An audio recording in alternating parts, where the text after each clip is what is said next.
자, 주간 시사 매거진 전망자들 시간입니다. 한 주간 대한민국 국민 여러분 사이에서 가장 화두가 됐던 이슈들 샅샅이 털어서 이면에 있는 쟁점 살펴보고 그 이슈들이 추후 우리에게 어떤 영향을 미칠지 전망해보겠습니다. 저와 함께 여론을 읽고 전망을 두 번 나왔습니다. 강경석 기자, 유승찬 대표 어서 오세요. 네, 안녕하세요. 잘 지내셨나요? 네, 잘 예, 지냈죠. 알겠습니다. 그럼 바로 본론으로 들어가 보겠습니다. 오늘 봄 되셨어요? 네. 입춘. 아, 입춘. 네. 좋습니다. 그래서 더 반팔을 입고 왔습니다.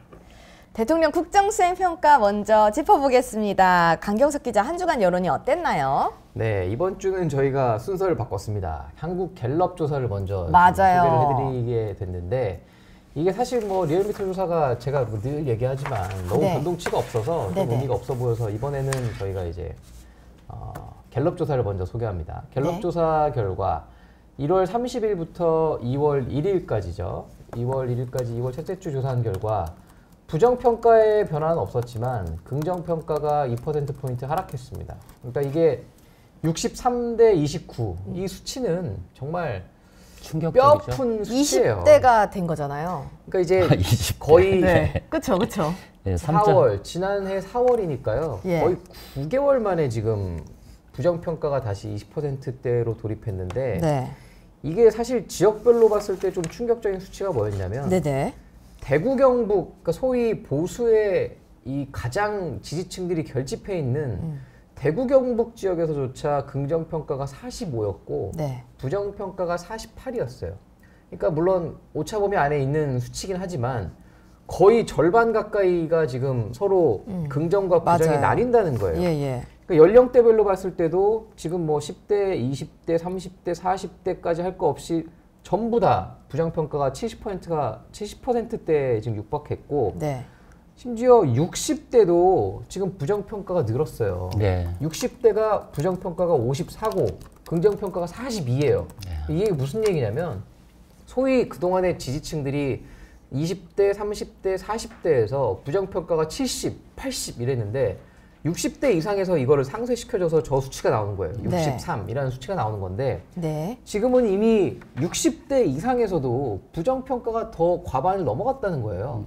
그러니까 이거는 굉장히 흘려보기 힘든 네. 대목이라고 저는 그쵸. 느껴집니다. 약간 좀 국민들께서 이제 저게 추세적으로 하락하다가 이번에 이제 30%대가 깨진 거잖아요. 그쵸. 네. 그래서 29. 아마 용산 대통령실도 약간 문제의 심각성을 네. 느낀 것 같긴 하더라고요, 뼈아프게 좀 이번에. 받아들이는. 저는 이제 너무 뭐랄까 이태원 참사 특별법 네. 거부권을 행사했잖아요. 그 여파일까요? 네, 그 여파가 굉장히 크다고 보고 거부권 이번에 9번째인가 그런데 맞습니다. 예, 9번째예요. 맞아요. 이거는 거의 뭐 의회 민주주의 시스템 자체를 약간 부정하는 듯한 느낌을 네. 주는 데다가 그리고 이제 이태원 참사 같은 건 좀 다르거든요. 가장 이것이 김건희 특검과는 좀 다른 게 있잖아요. 네. 우리 그렇죠. 국민적 그 슬픔이 있고 지금 유가족들의 맞아요. 아픔이 있는데 예. 그래서 이제 부정평가 이후로 보면 거부권 행사가 플러스 5%까지 올라왔어요. 네. 이번에 부정평가 이후로. 네. 특별히 저는 추가적 하락이 있었다. 이태원 참사 특별법을 거부함으로써 생긴 그 추가적 하락이 있었고 그래서 18세에서 29세까지 18% 네. 긍정 지지율이 30대는 16%. 굉장히 네, 10%대로 나왔어요. 특히 젊은 층들이 많이 반응하고 네. 있다. 이런 그러니까 실제로 것이고요. 예. 조사 기간에 특별법 거부권을 행사했단 네. 말이에요. 네. 그러니까 저희 조사가 30일부터 2월 1일까지 3일 네. 동안 갤럽 했는데 조사. 조사 첫날 예. 30일 날 대통령이 거부권을 행사했어요. 네. 그러니까 이 거부권이라는 게 사실 거부권을 계속 행사할 게 아니라 정치라는 게 이 거부권을 행사하기 전에 실질적으로 거부권을 행사할 것처럼 하면서 네. 협상을 해야 되는 그쵸. 거예요. 그러니까 우리는 그러면 이 법을 통과시킬 테니 네. 너네도 우리가 주장하는 이 법안에 대해서는 제약적으로 생각을 해라 라고 물밑에서 협상을 하든 원내대표끼리 협상문을 쓰든 뭔가 이런 정치적 행위를 지금 좀 이끌어내야 되는 것 모습이 전혀 없었어요. 그냥 무조건 다 거부권이었어요. 그렇죠. 특히 이제 이태원 참사 특별법 같은 경우는 과감하게 수용을 함으로써 네. 이전의 거부권 행사들을 좀 무력화시키는 어떤 전환점을 만들 필요도 네. 있었거든요. 그러니까 그렇죠. 전략적으로 총선을 앞두고 뭐 제가 볼 때 이태원 참사 그 특별법을 수용한다고 해서 뭐 이렇게 큰일이 날 것 같지도 않아요. 그러니까 그럼요. 물론 예. 정치적 도의적 책임은 있지만 그 법률적 책임까지 이것이 증명되기는 쉽지 않을 것이다라는 네. 게 제 이제 판단이었는데 네네. 끝내 이것마저 거부함으로써 그렇죠. 불통 이미지, 거기를- 독선 이미지 이것들을 굉장히 견고하게, 강화시켰다. 예. 네, 이렇게 볼 수 있습니다. 그러니까 이게 대통령이 뭐 그때 선거 과정에 여러 번 얘기했어요. 본인은 지지율 보지 않고 국민만 보고 가겠다. 지지율 맨날 봅니다. 그때 선거 과정 거의 매일 봤어요, 지지율. 네. 그러니까 대통령실도 아마 이 지지율 29%. 예, 이거 아마 뭐 이렇게 간단하지 않은 상황이다라는 네. 걸 이번에 알고 그 있어. 유인태 전 의원 그 방송 보셨어요? 못 봤어요. 어떤 거요? 뭐라고 하셨나요? 그 이 민주당이 선거제 갖고 전당원 투표한다고 했을 때 예. 이렇게 아. 아주 분노하셨잖아요. 예. 그때 뭐라고 말했냐면 국민만 보고 간다고 한 게 히틀러다. 네. 뭐 이런 얘기까지 하셔가지고 맞아요, 맞아요. 그때 되게 강도 높게 네네네. 비판을 했고 아마 이재명 대표가 그 준연동형을 결정하는데 일정 부분 영향을 미치지 않았을까 이렇게 생각이 드는데요. 예. 네. 리얼미터도 한번 짧게 리얼미터요? 보고 갈게요. 네. 2024년 2월 1주차. 여기는 뭐 여기 또 역시 흐름을 보시면 아시겠지만 하각. 부정평가와 긍정평가가 쭉 횡보하는 네. 오차 범위 안에서 움직이고 있기 때문에 뭐 크게 차이는 없다고 봐요. 근데 네. 이제 갤럽이 먼저 했고 리얼미터가 그 뒤에 해서 이제 네. 보실 때 이거 뭐 회복되고 있는 거 아니야? 이렇게 생각하실 수도 있는데 네. 왜 차이가 이게 뭐 조사 방식도 일단 달라요. 그렇죠. 갤럽은 네. 전화 면접을 하고 네. 리얼미터는 ARS로 조사를 하기 때문에 사실 네. 그 두 조사 차이 간의 결과값이 굉장히 달라지는 게 또 이 조사 방식에 따라 달라지기 때문에 뭐 이렇게 크게 뭐 의미 있는 수치로 보긴 어렵다. 그러니까 여기는 네. 그냥 이런 게 있어요. 그러니까 중도층이 반영되느냐 반영 안 되느냐 이런 게 있는데 네네. 가령 전화 면접 조사는 10에서 15% 응답률이 있어요. 네. 네. 근데 ARS는 한 2, 3% 응답률이란 네. 말이에요. 대체적으로 평균적으로 보면 네. 2, 3%가 응답한다는 얘기는 정말 고관여층만 만 응답을 한다. 한다는 예. 얘기잖아요. 물론 근데 ARS 회사들의 주장은 중도층은 고관여층을 따라온다는 이 가설이 있어요. 이게 또 어느 때 맞기도 하거든요. 그래서 선도적이다. 그러니까 ARS가 이렇게 네. 얘기하는데 그냥 현실로 딱 놓고 보면 중도층이 덜 반영된다. ARS 같은 경우. 그래서 정당 지지율이 비현실적으로 높습니다. ARS 조사는. 네. 우리 주변을 보세요. 가령 민주당 지지율이 45%가 나온다고 하면 둘 중에 하나 민주당을 지지해야 되는 거잖아요. 근데 아니잖아요. 그거 내가 볼 때 현실감이 좀 없습니다. 그러니까, 네. 그러니까 이 중도층의 입장들이 덜 반영되기 때문에 이런 갭이 형성된다 이렇게 보시면 될 것 같습니다. 네, 자 그러면은 우리 내일 네. 오늘 밤에도 중요한 이슈가 있고 내일 밤에도 중요한 이슈가 있어요. 오늘 밤엔 축구고 네. 내일은 윤석열 대통령이 일요일 이제 KBS에서 신년 대담을 이미 녹화를 했습니다. 4일에 했죠. 4일에 하고 네. 내일 밤 10시에 방영할 예정이라고 하는데요. 뭐 얘기 들어보면 이제 대통령실에서 강조하는 거는 참모들이 준 질문이나 답변 보지 않고 네. 김건희 여사 명품백 수수 의혹과 관련해서도 뭐 정면 돌파했다 이렇게 얘기를 했는데 이게 뉴스라는 것은 매일 새로운 것이 쏟아져 나오잖아요. 네. 저희 로그라인도 그렇듯이. 근데 3일 전에 녹화한 거를 대담을 틀어주는 것이 과연 얼마나 효과가 있을지. 그래서 뭐 증문즉답은 원래 법륜 스님이 자주 하는 건데. 근데 사실이 안 맞아요.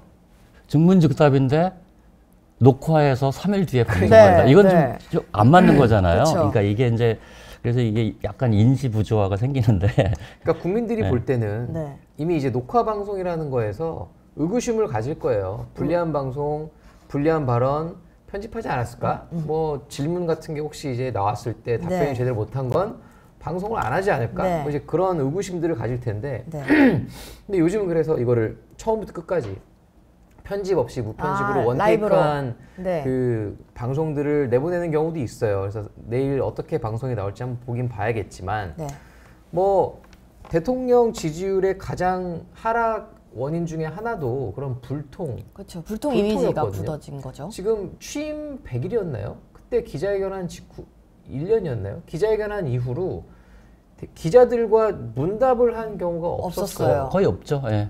뭐 도어 스태핑 처음에 하면서 쭉 의욕적으로 하시다가 그때는 어쨌든 저는 되게 긍정적으로 그쵸, 봤습니다. 그쵸. 네, 근데 그거 사고가 갑자기 나고 뭐 하도 끝났죠? 난리가 났어요. 예. 보수층에서 저거 왜 하냐, 하지마 하면 안 된다. 다 얘기하니까 결국에 이제 그 얘기 듣고 안 한 건데 네. 저는 그 순간부터 이미 대통령이 초심을 잃었다고 봅니다. 네. 본인이 소통을 하겠다고 약속을 했고 본인이 만나겠다고 했는데 네. 어떤 후속 조치 없이 이게 쭉 이어진 거는 문제가 네. 있는 거예요.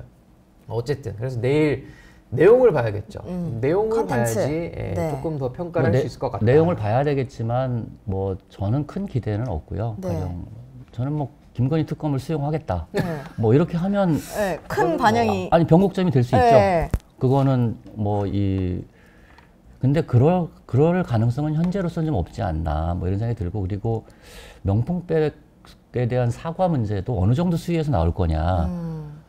그냥 몰카 공작에 대해서 99% 얘기하고 네. 하지만 받은 건 네. 하지만 받은 건 잘못됐다고 이거는 한 줄 이제 하면 또, 예. 이거는 사실 의미 없지 네, 않습니까? 하나마다 한. 화끈하게 해야 그쵸. 되는데 뭐 그러니까 화끈하게 못하고 있어 다들. 이재명 대표도 연동형으로 갈 거면 네. 확실히 이 다당제를 제도화하기 위해는데 민주당이 헌신하겠다 이렇게 나가서 강력하게 치고 나갔으면 이게 지역구 선거가 훨씬 유리하지 않겠습니까? 그렇죠. 어제 그 이재명 대표 기자회견문 보셨는지 모르겠지만 정말 해독 불가해요. 이게 정치 고관여층도 못 알아듣는 머리가 너무 얘기를 복잡한 쭉 거예요. 써놓은 거예요.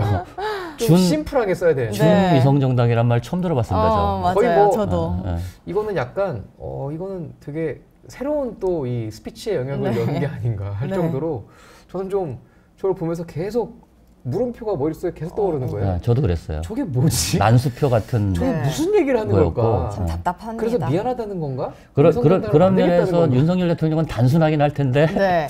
뭐 기대를 충족시키기는 어렵지 네. 근데 또 않겠나. 이제 물론 기대가 방송을 봐야 없으면, 됩니다. 예. 기대가 없으면 또 또 그만큼 그것도 있죠. 예, 예. 생각보다 내용이 괜찮네 네. 이렇게 또 효과가 생길 수 근데 있어요. 원래 녹화를 하나요? 대담을? 하는 경우도 있죠. 별로 그런 근데 이제 이제 대통령 같은 경우는 흔치 그렇게 안 않죠. 하죠. 네. 왜냐하면 사전에 질문을 양해하는 경우는 있죠. 그거는 뭐 대통령이기 때문에. 하지만 그쵸. 녹화를 한다? 그것도 신년회견을? 네. 이거는 보기 드문 경우고요. 근데 그러니까 문재인 대통령 때도 아마 그 제 기억에 JTBC KBS랑 JTBC였나요? 네. 저 손석희 전 앵커랑 대담을 했었죠. 네. 근데 그때도 제 기억에 녹화했던 것 같긴 해요. 어. 근데 이제 그때랑 지금은 조금 다르죠. 그때 이제 정권 말에 네. 마지막 소회를 밝히는 그쵸. 어떤 그런 자리였고 지금은 아직 뭐 절반도 안 된 이 네. 정권이 한참 남았는데. 한참 일을 해야 되는 시점에 본인이 의욕적으로 해야 될 얘기들, 받아야 될 질문들에 대해서 답하는 기회가 필요한 게 좀 사실이죠. 네. 참 한국 대통령들은 문재인 대통령도 그랬는데 정말 기자회견 안 합니다.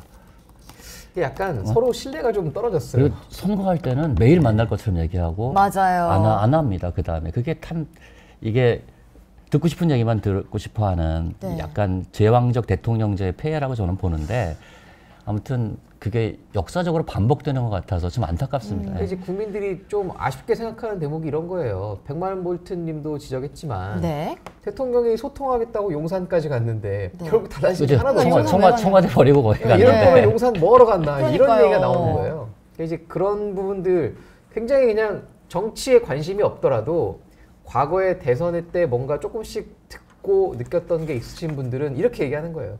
그럴 거면 왜 용산 갔어? 이 한마디에 이제 모든 게 그쵸. 네. 정리가 돼버리는 뭐 그런 상황인 거죠. 맞습니다.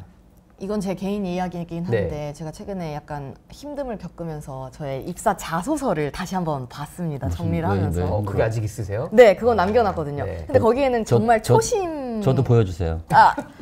네. 초심. 초심들이 담겨 있잖아요. 그렇죠. 그래서 이런 분들도 정치하시는 분들도 약간 그때 초심을 한번 돌이켜 보면은 아, 그럴 수 좋은 다르겠죠. 효과가 있지 않을까. 그럴 수 있으면 그거 보기 이렇게 안 어렵지 합니다. 않아요. 그러니까. 네. 이 뭔가 이렇게 그 왜 맨인 블랙에 보면 네. 여기 보세요 하면 번쩍하면 네. 기억 사라지는 거 있잖아요. 우리 그 전설적인 그 유승민 전 원내대표의 교섭단체 대표 연설 있지 않습니까? 네. 나는 매일 아침 출근하면서 나는 왜 정치를 하는가? 음. 이 나는 왜 정치를 하는가라는 질문을 놓지 않으면 네. 저렇게 안 됩니다. 요즘도 질문하실. 아니, 저 정치를 하시는 분들이 하셔야죠. 우리 유 대표님. 저는 정치를 질문을 가르치셔야 돼요. 하라고 요청하죠. 그렇죠, 그렇죠. 매일 아침 물어봐라. 네. 그러면은 이 얘기 마지막으로 하나 더 짚고 넘어갈게요. 한동훈 위원장이 김포 서울 편입 카드를 다시 꺼내들면서 사그라들었던 메가 서울이 재점화가 됐습니다. 자, 메가 서울 뭐 이거 수도권 바람몰이 위함이죠? 이거는 뭐 하도 안 된다 하니까 전 정치적 제스처로 저희가 안 되는 것만 하진 않습니다. 그 얘기를 한 게 아닌가 싶어요. 근데 레파토리가 네. 너무 낡았어요. 새롭진 않아요. 예, 이게 지금. 아니 김기현 대표 전 대표가 다 했던 거잖아요. 네네네. 국회의원 정수 축소. 김포 서울 편입. 뭐가 좀 새로운 게 있어야 되는데 그래서 저는 이 새로운 돌파구를 좀 찾아야 될 것 같고요. 네. 의원 정수나 세비 문제 얘기했다가 쑥 들어갔잖아요. 이 얘기도 그냥 던지고 있는 것 같은 네. 느낌? 뭔가 이렇게 네. 하겠다는 의지가 아니라 그냥 그러니까 이렇게 약간 나온 얘기를 툭툭 던지는 네. 느낌이죠. 일각에서는 너무 아마추어 같다라는 얘기를 하는데 뭐 아마추어 같은 게 신선할 수는 있어요. 그러면 새로운 얘기를 좀 할 수 있어야 되거든요. 그러니까 지금 상황에서.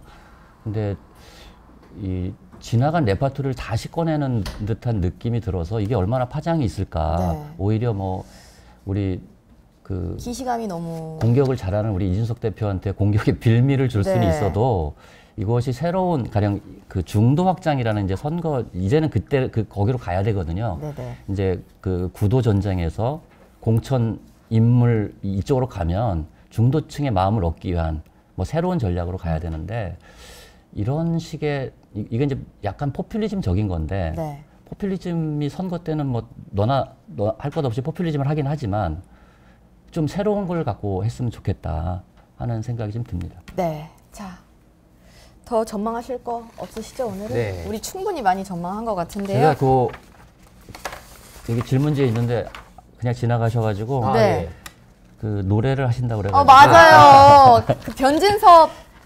예, 네, 그래서 우리의 우리의 사랑이 사랑이 필요한 필요한 이 거죠. 노래 저도 아는 노래인데 네, 이 노래 좋은 노래잖아요. 그리고 합창단들이 좀 많이 부르는 네. 노래이기도 해요. 메시지가 좋죠. 1년 전에 백악관에서 아메리칸 아메리칸 파이 파이. 네. 부르셔가지고 되게 이제 환호를 네, 받으셨는데 그렇죠, 그렇죠. 그렇게 이게 즉흥적으로 하는 게 되게 좋은 것 같아요. 전 네. 즉석에서. 네. 가령 그 2015년에 오바마 대통령이 그 사우스캐롤라이나에서 흑인 교회 예. 총기 난사 사건이 있을 때 그 장례식장에서 네. 연설을 하시다가 갑자기 멈추고 어메이징 그레이스를 불렀단 네. 말이에요. 이게 합창을 했단 말이에요. 네, 네, 그러니까 이게 이제 그건 되게 뭉클한 장면이었죠. 그쵸, 그러니까 네. 근데 지금 과연 신년 인사로 노래를 하는 게 국민 정서에 맞을까 하는 생각이 좀 들어요. 저는 특히 제가 이 정부한테 좀 부탁하고 싶은 게 다른 건 몰라도 있잖아요. 이태원에서 159명의 젊은이들이 어떤 이유든 사망을 했잖아요. 네. 그리고 그 유가족들이 지금 특별법 제정해달라고. 해달라고 했는데 네. 거부권 행사하고 그 유가족들이 명절을 세야 되는 상황이잖아요. 근데 이 상황에서 이런 노래를 부른다는 게 과연 이게 국민 정서에 맞는 일인지 좀 깊이 좀 되돌아봐야 될 것 같다. 네. 이런 생각이 좀 듭니다. 내일 밤에 참 볼만하겠네요. 저 내일 밤 시청률 많이 나올 것 같아요. 어쨌든 오늘 전망자들 저희가 준비한 순서는 여기까지고요. 두 분 시간 내주셔서 고맙습니다. 네.